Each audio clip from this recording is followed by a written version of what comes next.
오늘 말씀을 우리가 살펴보도록 그렇게 하겠습니다.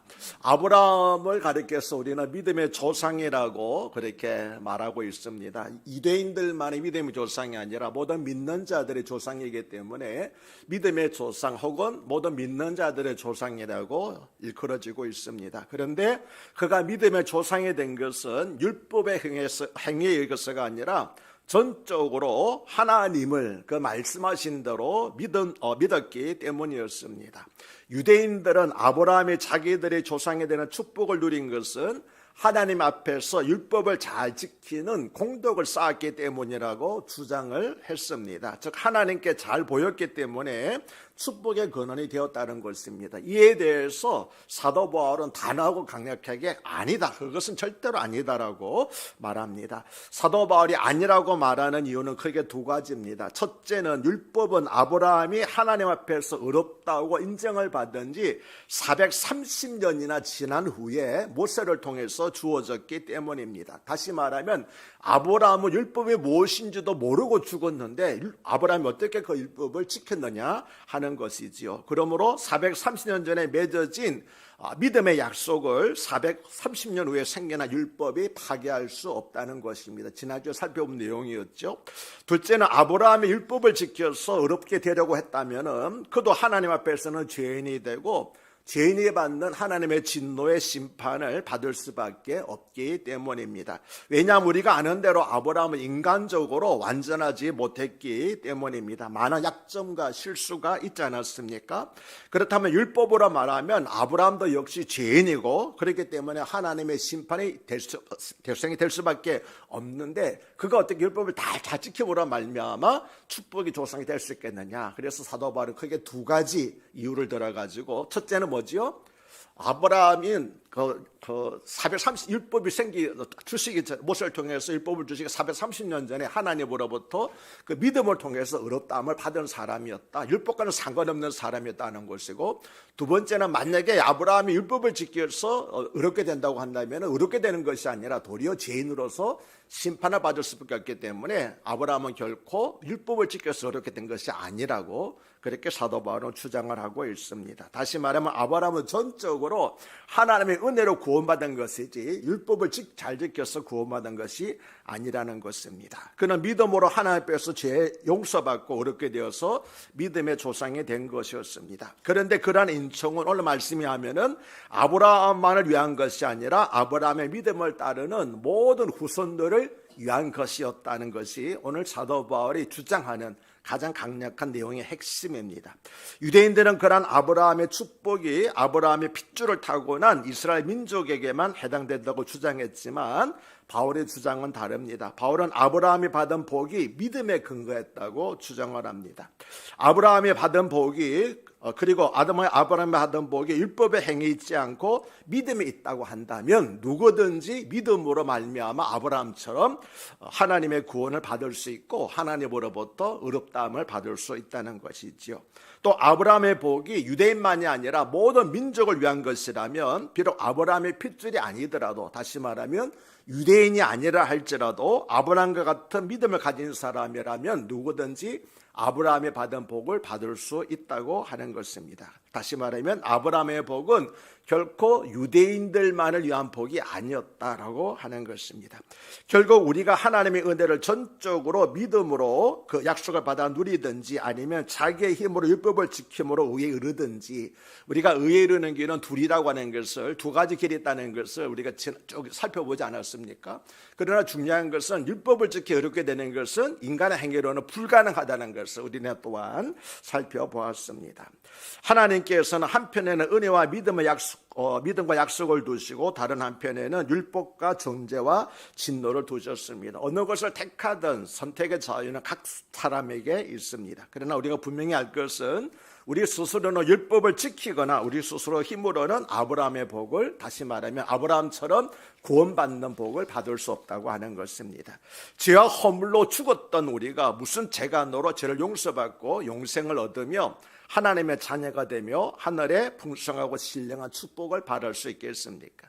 그래서 그것은 전적으로 하나님의 은혜이지 우리의 힘과 노력과 의지에 달린 것이 아니라는 것이지요. 17절은 기록된 바 내가 너를 많은 민족의 조상으로 세웠다 하신가 같으니 그가 믿은 바 하나님은 죽은 자를 살리시며 없는 것을 있는 것으로 부르시는 이시라고 아브라함의 믿은 하나님을 두 가지로 소개하고 있습니다. 첫째는 뭡니까? 죽은 자를 살리시는 하나님, 두 번째는 없는 것을 있게 하시는 하나님이라고 소개하고 있습니다. 첫째로 아브라함이 믿은 하나님은 죽은 자를 살리시는 하나님이었습니다. 아브라함이 이러한 믿음은 이삭을 제물로 드린 데서 잘 나타나 있습니다. 하나님은 아브라함의 100세에 난 이삭을 제물로 드리도록 요구를 하셨습니다. 그때 아브라함은 두말하지 않고 순종을 했습니다. 왜냐하면 아브라함은 죽은 자를 살리시는 하나님을 믿었기 때문입니다. 아브라함은 설사 이삭을 번제로 드려서 이삭이 잿더미로 한다 할지라도 하나님께서는 그 이삭을 다시 살려주실 것을 믿었다고 하는 것입니다. 이것은 바울이 어디서 말하고 히브리서에서 말씀하고 있죠. 히브리서 11장 17절 19절은 이에 대해서 이렇게 말하고 있습니다. 아브라함은 시험을 받을 때에 믿음으로 이삭을 드렸으니 그는 약속을 받은 자로 돼 그 외아들을 드렸느니라. 그에게 이미 말씀하시기를 내 자손이라 칭할 자는 이삭으로 말미암으라 하셨으니 이는 그가 하나님이 능히 이삭을 죽은 자 가운데서 다시 살리실 줄로 생각한지라 비유컨대 그를 죽은 자 가운데서 도로 받은 것이니라고 말씀을 하고 있습니다. 아브라함 믿음 쉽게 이런 것입니다. 하나님께서는 아브라함에게 약속하시기를 이삭의 자손으로 말미암아 하나님의 그 언약이 많은 자손이 이어진다고 하는 것이 이어질 거라고 말씀하셨잖아요. 그런데 만약에 이삭이 죽게 되게 되면은 그 약속이 무효가 되지 않겠습니까? 그런데도 불구하고 하나님께서 이삭을 드리려고 했다는 것, 번제로 드리려고 했다는 거죠. 그렇다면 신실한 하나님이라고 한다면은, 전능하신 하나님이라고 한다면은 하나님께서는 설사 이삭이 불에 타 죽는다 할지라도 그를 다시 살리실 줄로 믿고, 그래서 그 믿음으로 아브라함은 이삭을 제물로 드렸다고 그렇게 말씀하고 있는 것입니다. 그러면 이러한 놀라운 아브라함의 믿음은 과연 어디에서 나온 것일까요? 두 가지 경우를 생각할 수 있습니다. 첫 번째는 아브라함은 하나님의 말씀을 들었기 때문입니다. 창세기 12장 절로부터 22장까지가 아브라함의 역사를 하나님과 관계된 것들을 소개하고 있는데, 하나님은 창세기 12장으로부터 22장까지에서 모두 5차례나 아브라함에게 나타나셔서 약속의 말씀을 해주셨습니다. 우리가 지난번 특별 새벽기도 때, 신년 특별 새벽기도 때 아브라함이 받은 5가지 복을 말씀했는데 바로 그겁니다. 5차례나 나타나셔서 아브라함에게 나타나셔서 말씀을 해주시는데 동일합니다. 너희 후손으로 말미암아 많은 민족이 구원을 얻게 될 것이다 라고 하는 말씀, 그리고 땅을 기업으로 받을 것이라는 그 말씀을 5차례나 약속해 주셨습니다. 로마서 10장 17절은 그러므로 믿음은 들음에서 나며 들음은 그리스도의 말씀으로 말미암느니라고 전하고 있습니다. 아브라함은 여러 차례 하나님의 말씀을 들었고 그 말씀을 들음으로써 그의 믿음이 생겨났다고 하는 것이지요. 두 번째로 아브라함의 믿음은 어느 날 하늘에서 뚝 떨어진 믿음이 아니었다고 하는 것입니다. 아브라함의 믿음은 25년 동안에 많은 훈련과 연단을 통해서 조금씩 자라난 믿음이었습니다. 야고보서 1장 2절로부터 4절은 내 형제들아 너희가 여러 가지 시험을 만나거든 온전히 기쁘게 여기라. 이는 너희 믿음의 시련이 인내를 만들어내는 줄 너희가 알미라. 인내를 온전히 이루라. 이는 너희로 온전하고 구비하여 조금도 부족함이 없게 하려 함이라고 말씀하고 있습니다. 아브라함은 이처럼 많은 시련을 통해서 믿음이 놀랍게 자라난 것이었습니다. 25년 동안의 연단을 통해서 그는 믿음이 그렇게 놀라운 믿음으로 바뀌게 된 것이었지요. 그래서 하나님이 말씀하신 것이라면 죽은 자도 살리실 줄로 믿었던 것입니다. 그래서 하나님 말씀하신 것이라면 죽은 자도 살리실 줄로 믿고 이삭을 제물로 번제로 드릴 수 있었던 것입니다. 이것이 바로 아브라함이 가지고 있었던 부활 신앙이었습니다. 아브라함은 이삭을 번제로 드려 잿더미가 되었다 할지라도 하나님께서 이삭을 다시 살려주실 것을 믿었습니다. 하나님의 신실하심과 전능하심의 근간 믿음이었지요. 왜냐하면 하나님께서 이삭을 통해서 약속을 이루어 주시겠다고 말씀하셨기 때문입니다. 이처럼 죽은 자를 살리시는 하나님을 믿는 신앙을 가리켜서 우리는 부활신앙이라고 합니다. 우리가 가져야 할 신앙은 이처럼 죽은 자를 다시 살리시는 부활신앙입니다. 왜냐하면 사도 바울이 로마서 10장 9절에서 말하기를 네가 만일 너의 입으로 예수를 주로 시인하며 또 하나님께서 그를 죽은 자 가운데서 살리신 것을 너 마음에 믿으면 구원을 받으리라. 죽은 자 가운데 살리신 것을 믿으면 구원을 받으리라. 부활신앙을 가질 때 구원을 받는다고 말씀하셨기 때문에 이 부활신앙은 참으로 우리 구원 여부가 좌우되는 놀라운 중요한 신앙인 것입니다. 먼저 입으로 예수 그리스도를 주로 시인해야 됩니다. 그리고 하나님께서 그 아들 예수 그리스도를 죽은 자 가운데서 달리 살리신 것을 믿을 때 우리는 구원을 받습니다. 이것을 가리켜서 부활신앙이라고 말한다고 말씀을 드렸지요. 이 신앙은 이성적 신앙이 아니라 하나님께서 주시는 믿음입니다. 그래서 믿음도 하나님의 선물이라고 말하는 것입니다. 고린도전서 12장 3절 말씀처럼 누구든지 성령이 아니고서는 결코 예수님을 주라고 시인하지 못하고 하나님을 아버지라고 부를 도저히 받아들일 수 있는 거잖아요. 그런데 성령께서 들어오시게 되면 그것이 믿어진다고 하는 것입니다. 저는 그거를 결정적으로 체험을 했습니다. 부활주를 앞두고 제가 이제 그 청년 시절에 중고등부 학생부 교사를 했었거든요. 그런데 저는 이제 학생부 교사하고 있음에도 불구하고 예수님이 부활에 대해서 믿어질 수가 없는 거예요. 이성적으로 상식적으로 생각할 때 어떻게 죽은 자가 살아날 수 있겠습니까? 그래서 제가 부활절 전날에 이제 토요일에 이제 공과를 가지고 애들 가르치려고 그러는데 제 양심상 내가 믿어지지 않는 것을 아이들에게 믿으라고 그렇게 말한다는 것이 양심의 꺼리낌을 받더라고요. 그래서 제가 하나님 앞에 땡깡을 부렸습니다. 하나님, 내가 이걸 내일 아침에 애들에게 가르쳐야 되는데 도저히 제가 제 이성적으로는 믿어지지가 않고 제 양심상 내가 믿지 않는 것을 아이들에게 믿으라고 믿음처럼 그렇게 거짓말할 수도 없습니다. 그래, 하나님, 제가 자고 내일 아침 일어날 테니까 다시 공과를 펼칠 때 믿어지면 제가 믿는 대로 가르칠 것이고 믿어지지 않으면은 나 학생부 교사를 때려치우겠습니다. 그렇게 하고 잠들었습니다. 그리고 다음날 이제 부활절 아침이 됐거든요. 공과를 다 펼쳤습니다. 믿어졌을까요? 믿어지지 않았을까요? 믿어졌습니다. 저도 깜짝 놀랐습니다. 아니, 어제 밤까지 저녁까지만 하더라도 믿어지지 않았는데 거짓말같이 그날 부활주일날 아침에 그 사실이 믿어지게 되는 거예요. 저도 깜짝 놀랐어요. 그래서 그때 깨달은 것이 믿음은 하나님의 선물이구나. 내가 이해하려고 믿는 것이 아니라 하나님께서 믿게 해주실 때, 선물로 주실 때 안다는 것을 알게 되었습니다. 아브라함의 믿음도 이와 같이 하나님께서 주신 믿음의 은혜의 선물인 줄로 그렇게 믿습니다. 여러분들도 믿어지지 않는 것을 억지로 믿으려고 하지 마시고 하나님 나에게 믿어질 수 있도록 은혜를 달라고 하실 때 하나님께서 우리 모두에게도 그 같은 믿어지는 은혜를 주실 줄로 믿습니다. 아브라함은 이삭의 사건을 통해서 죽은 자를 살리시는 하나님을 믿었습니다. 그리고 죽은 자를 살리시는 하나님은 오늘도 죄로 인해서 멸망받을 수밖에 없는 영혼을 글쎄의 생명으로 다시 살려주고 계십니다. 그러므로 어떠한 상황 속에서도 예수 그리스도의 부활을 믿으면 하나님의 구원을 우리도 아브라함처럼 또 다른 사람들처럼 체험할 수가 있는 것입니다. 7번 넘어져도 다시 일어날 수 있는 것은 바로 이 부활신앙 때문인 것입니다. 또 아브라함이 믿은 하나님은 없는 것을 있는 것 같이 부르시는 하나님이었다고 말씀하지요. 이 말씀은 창조주 하나님을 생각나게 해줍니다. 창세기 1장을 보면 하나님께서는 무에서 유를 창조하셨습니다. 아무것도 없는 데서 말씀으로 선포하실 때 모든 것이 생겨나는 창조 역사가 일어났습니다. 하나님께서 천지 만물을 오직 말씀으로 창조하셨습니다. 그래서 하나님은 없는 것을 있는 것 같이 부르시고 또 있게 하시는 하나님인 것입니다. 아브라함이 75세가 되었을 때 부르신 하나님은 25년이 지난 다음 인간적인 희망이 다 끝났을 때 기쁨의 아들인 이삭을 주셨습니다. 이삭의 이름의 뜻이 뭡니까? 웃음이란 뜻이잖아요. 기쁨의 아들을 주셨습니다. 그런데 19절을 보면은 그가 100세나 되어 자기의 몸이 죽은 것 같고 사라의 태가 죽은 것 같음을 알고도 믿음이 약화해지지 아니하고라고 말씀을 합니다. 아브라함의 믿음은 자기 자신 육체, 다시 말하면 함정에 있지 않고 오직 하나님의 말씀에 근거한 것이었습니다. 환경 때문에 그는 그의 믿음이, 자신의 육체 때문에 그의 믿음이 약해지질 않았습니다. 아브라함이 처음부터 이런 믿음을 가졌던 것은 아니라고 말씀을 드렸죠. 아브라함의 믿음은 훈련된 믿음이고 연단된 믿음이었습니다.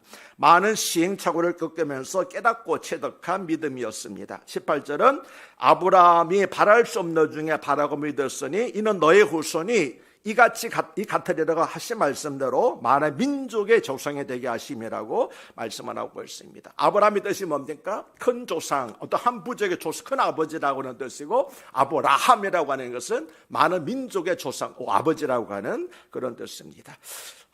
아브라함은 바랄 수 없는 중에 바라고 믿었습니다. 아들이 하나도 없을 때 하나님께서 그 주신 약속의 말씀, 내가 아브라함이라고 하는 것을 하나님께서 이삭을 주시기 전에 먼저 이름을 주셨잖아요. 그래서 아브라함은 그 이름을 믿었다고 하는 것이지요. 믿음은 바로 이러한 것입니다. 다 잘되고 다 분명해 보이면 믿을 것이 무엇이겠습니까? 앞길이 보이지 않고 보이는 것이 없기 때문에 우리에게 믿음이 필요한 것입니다. 앞길이 험하고 삶이 고단하고 피곤하고 인생이 더덥기 때문에 우리에게 믿음이 꼭 필요한 것입니다.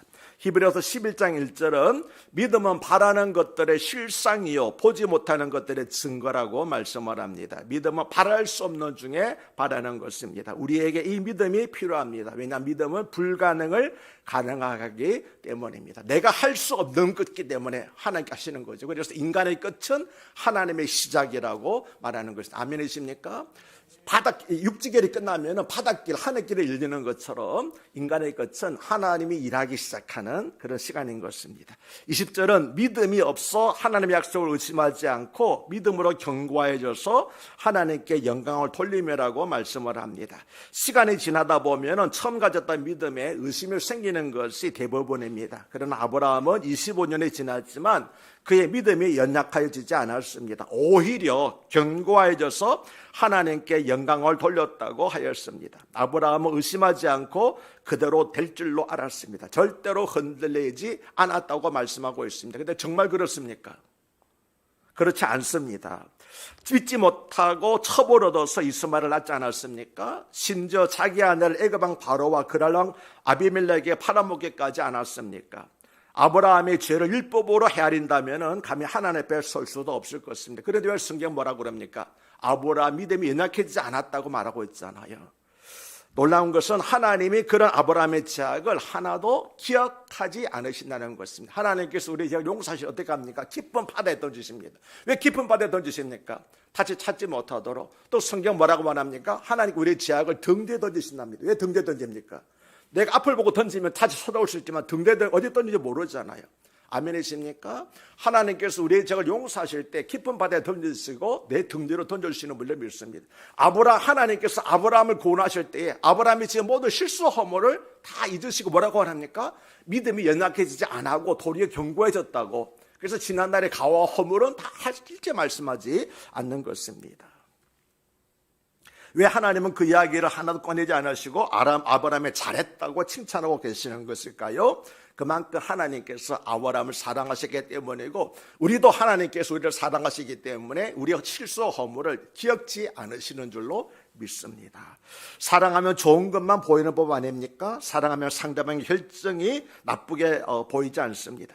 하나님은 아브라함의 오늘의 믿음을 보시고 이전 것을 다 잊어버린 것이었습니다. 이전의 모든 실수를 잊어버리셨는데 이것이 바로 하나님의 사랑이고 이에 대해서 고린도서 5장 11절은 그런즉 누구든지 그리스도 예수 안에 있으면 새로운 피조물이라 이전 것은 다 지나갔으니 보라 새 것이 되었도다라고 말씀하고 있는 것입니다. 하나님은 다 잊으시고 새 것이 됐다고 말씀하시는데 종종 우리는 우리의 실수 허물을 다시 끄집어내서 약해지고 좌절합니다. 어떤 일이 잘못되게 되면 옛날 과거 끄집어나고 그것 때문에 그런가 보다. 근데 하나님 뭐라고 그럽니까? 내가 다 잊어버렸다. 용서했다고 말씀하시잖아요. 죄를 도말했다는 건 뭡니까? 이렇게 페인트를 칠하듯이 덮어버리는 거예요. 보이지 않는 것입니다. 등 뒤로 던져버리고 깊은 바다에 던져지는데 종종 우리는 뭡니까? 하나님께서 기억도 않으시는 용서하신 것을 다시 끄집어내가지고 나를 괴롭히고 좌절하고 그렇게 불신한 가운데서 살아가는 일들을 종종 있는 것입니다. 이전의 실수와 허물을 기억하지 않으시고 오늘 잘한 것만 보시고 칭찬하신 하나님, 바로 이것이 하나님의 은혜인 줄로 믿습니다. 그리고 이런 하나님의 은혜를 안다면은 우리는 나 자신에 대해서도 그렇게 용서하시길 바랍니다. 사랑하는 여러분들도 이전에 큰 실수 허물 했다 할지라도 하나님 용서해 주셨으니까 여러분 용서해 주시고, 특히 사랑하는 다른 사람들에게 대해서도 다 그렇게 용서해 주시기 바랍니다. 하나님께서 용서해 주셨는데 왜 내가 다른 사람 용서하지 못합니까? 그래서 나를 아는 사람에 대해서 용서하시고, 특별히 자기 자신에 대해서도 용서하시는 저와 여러분이 되시기를 바랍니다. 아브라함의 믿음은 실수를 저지르면서 성숙해졌습니다. 사람은 믿음의 시련을 거치면서 단단해지는 법입니다. 그래서 욥기는 욥은 욥기 23장 10절에서 내가 가는 길을 오직 그가 아시나니 그가 나를 단련하신 후에는 내가 승군같이 되어 나르리라고 고백을 하였습니다. 아브라함에게도 시련이 있었습니다. 그러나 그것은 믿음을 단련하기 위한 하나님의 간섭 훈련이었습니다. 이에 대해서 로마서 5장 3절과 4절은 다만 이뿐 아니라 우리가 환난 중에도 즐거워하나니 이는 환난은 인내를, 인내는 연단을, 연단은 소망을 이루는 줄 아미라고 말씀을 합니다. 이것이 바로 하나님께서 하나님의 사람으로 세워가시는 방법입니다. 그래서 20절은 믿음이 없어 하나님의 약속을 지키지 않고 믿음으로 견고해져서 하나님께 영광을 돌렸다고 말씀한 것입니다. 21절은 약속하신 그것을 또한 능히 이루실 줄을 확신하였으니라고 말씀합니다. 아브라함은 하나님이 약속하신 것을 이루실 줄 확신했습니다. 아브라함이 그런 믿음을 가질 수 있었던 근거가 무엇입니까? 아브라함이 스스로 묵상하고 상상하고 연구하고 노력했었던 것이 아닙니다. 어떤 사람은 어렸을 때부터 그것을 생각했기 때문에, 하겠다고 생각했기 때문에 나이가 들어서 그것을 이루었다고 말하고 있는데, 그것은 믿음이 아니라 신념, 자기 신념입니다. 그것은 성경에 말씀하는 믿음이 아닙니다. 아브라함의 기막힌 상황 속에서도 포기하지 않고 가졌던 믿음의 비결은 하나님께서 그렇게 말씀하신 것을 믿었기 때문입니다. 그 말씀을 믿은 것이지 자기의 생각과 경험과 환경을 믿은 것이 아닙니다. 자기의 생각을 실행하는 것은 결코 믿음이 아닙니다. 아브라함은 하나님의 약속을 받았습니다. 그리고 하나님의 그 약속을 믿은 것이고, 우리도 하나님의 약속을 믿을 때 그것을 하나님께서는 믿음이라고 말씀해 주시는 것입니다. 아브라함은 하나님의 말씀을 의심하지 않고 그대로 받아들였습니다. 마치 좋은 땅에 떨어진 씨앗처럼 그 말씀을 듣고 깨달아 순종함으로 100배의 결실을 거두게 된 것입니다. 아브라함 위대한 사람 아닙니까? 얼마나 허물이 많습니까? 사람 여러분들 아내를 다른 사람이 팔아는 적이 있습니까? 없지 않습니까? 그에 비하면 우리들은 아브라함도 훨씬 훌륭한 사람입니다. 그럼에도 불구하고 하나님께서 아브라함을 그렇게 훌륭한 사람, 믿음의 사람으로 바꿔주셨는데, 우리도 믿음으로 살아갈 때 하나님께서 그렇게 사용하지 않으시겠습니까? 내가 아브라함보다 하나도 못한 것이 없다는 것을 여러분 믿으시길 바랍니다. 아브라함을 들어 사용하자 하나님께서 나도 사용해서 들어 쓰실 줄로 믿으시기를 바랍니다. 아멘. 22절은 그러므로 그것이 그에게 의로 여겨졌다고 말씀하고 있습니다. 아브라함 행위가 아니죠. 아브라함이 약속을 말씀을 믿었던 그것을 하나님께서 의로 여겼다고 말씀을 합니다. 의로 여겨졌다는 것은 다른 말로 말하면 구원을 얻었다는 것이고 하나님의 생명을 부여받았다는 것입니다.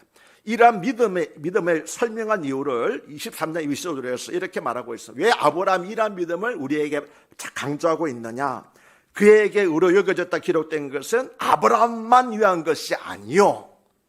이 사실을 강조하는 거, 아브라함이 믿음으로 구원된 사실을 강조하는 이유를 말하고 있잖아요. 아브라함만 위한 것이 아니요, 의로 여겨심을 받을 우리도 위함이니 곧 예수 우리 주를 죽은 자 가운데서 살리신 이를 믿는 자니라. 예수는 우리가 범죄한 것 때문에 내주임이 되고 또한 우리를 의롭다 하시기 위하여 살아나셨느니라. 다시 말하면 아브라함은 모든 믿음으로 구원받는 사람들의 모델이었다, 예표와 모형이었다고 하는 것입니다. 우리도 예수 그리스도의 죽으심과 부활을 믿으면 하나님 앞에서 아브라함처럼 무렵게 되고 하나님의 약속을 성취하게 된다는 것입니다. 아멘이십니까? 예수님 우리가 범죄한 것 때문에 내어주심이 되고 우리를 의롭다 하시기 위하여 살아나셨습니다. 그러므로 이 예수 그리스도의 부활을 믿으면 우리도 아브라함의 복을 받을 수 있게 되는 것입니다. 우리를 위해 죽으시고 우리를 위해 부활하신 주님이 우리와 함께 계시는데 우리가 아브라함처럼 믿음으로 살아가지 못할 이유가 어디에 있습니까? 아브라함은 예수 그리스도를 보지 못하고 멀리서 바라보고 믿었지 않았습니까? 그러나 우리는 이미 예수님께서 죽으시고 부활하신 이후에 살고 있는 사람들인데 왜 아브라함처럼 믿음으로 살지 못할 이유가 어디에 있겠느냐? 그렇게 말하고 있는 것입니다. 아브라함처럼 죽은 자를 살리시며 없는 것이 있는 것을 물으시는 부활의 하나님과 하나님의 약속을 믿음으로써 바랄 수 없는 중에 바라고 믿음으로 나아가서 그 약속을 이루어드리는 성도님들이 되시기를 우리 주 예수 그리스도 이름으로 축복합니다. 할렐루야. 하나님 아버지, 오늘 말씀을 통하여서 아브라함 믿음을 강조하셨는데, 아브라함의 믿음으로 구원받았다고 하는 것을 강조하는 것은 아브라함이 특별히 의로운 사람이고 특별한 위대한 사람이 아니었기 때문입니다. 그러나 허물 맞고 실수많은 아브라함이었지만 그가 믿음을 믿음으로 하나님의 말씀을 믿었을 때 하나님께서 그 믿음을 의로히 여기셨다고 말씀해 주셨습니다. 하나님 바라고 남는 것은 우리도 바랄 수 없을 때 아브라함처럼 하나님 약속의 말씀을 믿게 하여 주시옵소서.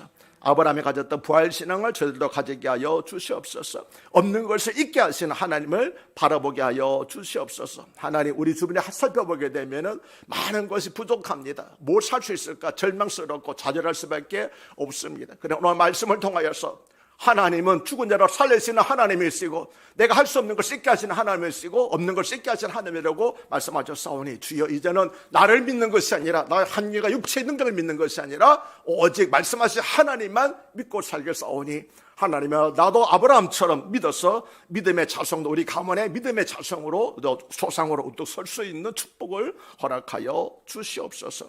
올 한 해 살아갈 때 어렵고 힘든 일이 닥친다 할지라도 이와 같이 부활신앙으로 승리하는 믿음으로 견고해지는 저희 모두가 되게 하여 주시고, 우리 사랑하는 큰 사랑과 성도들 가운데서는 어렵고 힘든 시기에 좌절하고 시험에 빠져서 낙심하는 분들이 한 사람도 없도록 올 한 해 큰 믿음으로 도와주시옵소서. 우리 주님 예수 그리스도를 받도록 간곡히 기도드리옵나이다. 아멘.